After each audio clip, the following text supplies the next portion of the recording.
Esse daqui também é uma organização. E, na verdade, Paulo ele tá escrevendo isso porque ele encontrou problema. Ele encontrou um problema e falou: vamos tratar do problema, vamos falar sobre a questão para que fique bem claro. Então vamos lá. Ele diz aqui assim, ó, lá em 1 Coríntios capítulo 12, do versículo 1 ao 11, diz assim: irmãos, quanto aos dons espirituais, não quero que seja ignorante, ou seja, quero que vocês saibam, que vocês compreendam, que vocês entendam, porque fazendo assim, vocês vão fazer a coisa certa. Se vocês não entenderem, se vocês forem ignorantes, vão fazer a coisa errada. Tá? Então, irmãos, quanto aos dons espirituais, não quero que sejais ignorantes. Vocês sabem que, quando eram pagãos, de uma forma ou de outra, eram fortemente atraídos e levados para os ídolos mudos.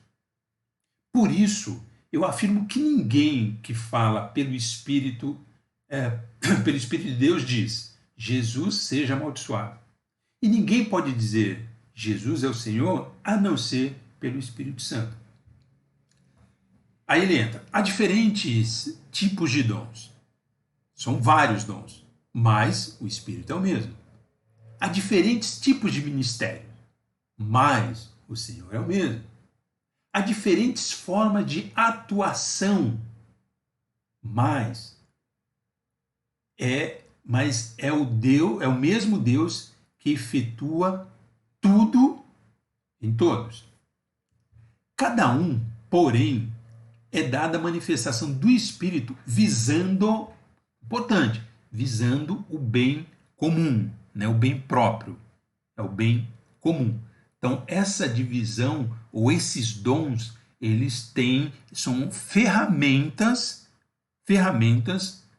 para ajustar, para edificar, para repreender, para ensinar de forma comum, né? A igreja, o corpo. Aí ele começa dizendo: pelo Espírito, pelo Espírito, a um é dada a palavra da sabedoria. A outro, pelo mesmo Espírito, a palavra de conhecimento. A outro, a fé, pelo mesmo Espírito.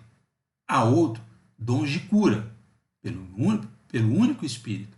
A outro, poder para operar milagres. A outro, profecia. A outro, discernimento de Espírito. A outro, variedade de línguas. E ainda a outros, interpretação de língua. Todas essas coisas, porém, são realizadas pelo mesmo e único Espírito.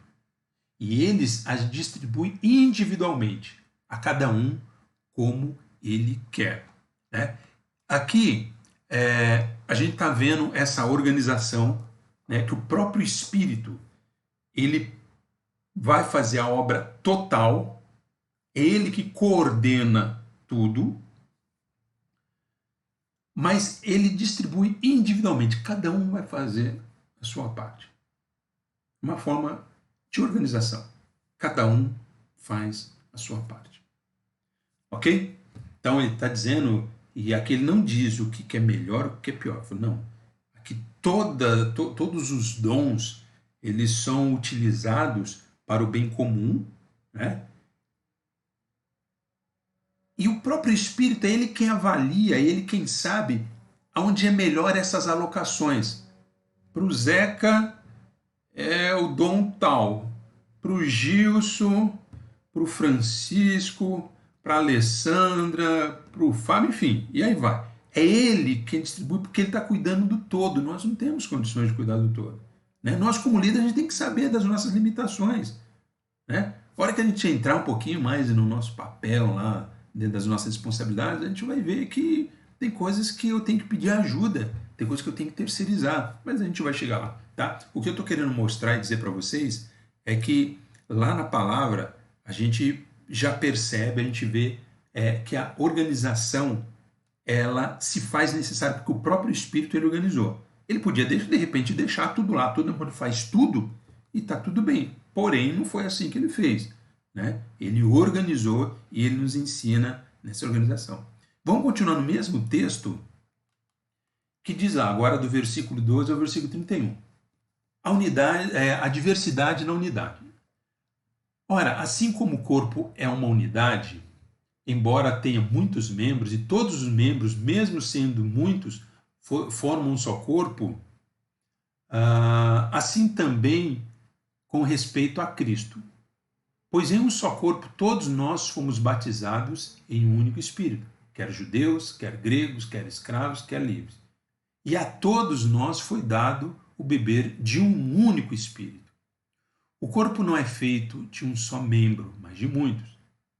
Se o pé disser, porque não sou mão, não pertenço ao corpo, nem por isso deixa de fazer parte do corpo. Se o ouvido disser, porque não sou olho, não pertenço ao corpo, nem por isso deixa de fazer parte do corpo. Se todo o corpo fosse olho, onde estaria a audição? Se todo o corpo fosse ouvido, onde estaria o olfato?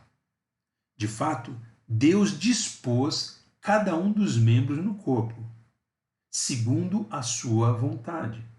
Se todos fossem um só membro, onde estaria o corpo? Assim, há muitos membros, mas um só corpo. O olho não pode dizer à mão, não preciso de você, nem a cabeça dizer aos pés, não preciso de vocês. Ao contrário, os membros do corpo que parecem mais fracos são indispensáveis, e os membros que pensamos serem menos honrosos tratamos com especial honra. E os membros que em nós são indecorosos são tratados com um decoro especial, enquanto os que em nós são decorosos não precisam ser tratados de maneira especial.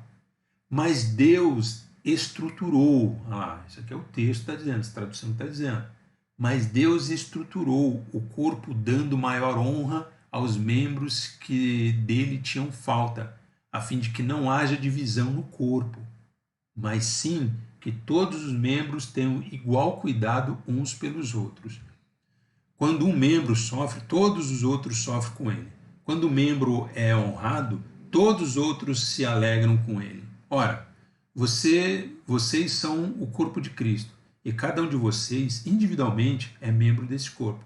Assim, na igreja, Deus estabeleceu, primeiramente, os apóstolos, em segundo lugar, os profetas, em terceiro lugar, mestres, depois, os que realizam milagres, e os que têm dom de cura, e os que têm dom de prestar ajuda, e os que têm dom de administração, e os que falam diversas línguas. São todos apóstolos? Não. São todos profetas? Não. São todos mestres? Não. São todos... têm todos os dons de realizar milagres? Não. Têm todos os dons de cura? Não. Falam todos línguas? Não. Todos hebraus? Não. Entretanto, busquem com dedicação os melhores dons. Ok?